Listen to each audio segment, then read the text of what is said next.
Water detention হচ্ছে পুকুরের মধ্যে, সেটা রিচার্জিং করছে গ্রাউন্ড ওয়াটার, এবং ওই পুকুরে সেচের জলও ব্যবহার করা হচ্ছে, মাছ চাষও হচ্ছে, হাঁস চাষও হচ্ছে। ওই জলে পাশের ছোট ছোট এলাকায় হর্টিকালচারের অনেক কিছু কাজ হচ্ছে। এটা শুনেতে ওরা হতবাক, বলে 4,12,000 নামে না, 4,12,000 পুকুর কেটেছে মমতা বন্দ্যোপাধ্যায়ের নেতৃত্বে, নির্দেশে। তারপরে বললাম যে ওয়াটার ইউজার্স অ্যাসোসিয়েশন, আমরা এই কনসেপ্টটা বেঙ্গল থেকে শুরু করেছি।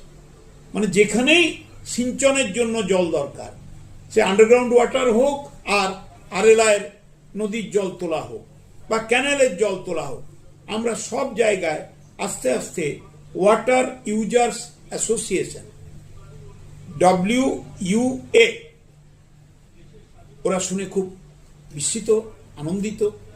মমতা ব্যানার্জি যে কত ক্রিয়েটিভ আইডিয়া, ইনোভেটিভ আইডিয়া, চিন্তা, তার পরিকল্পনা, মানুষের জন্য, মানুষকে ভালোবেসে।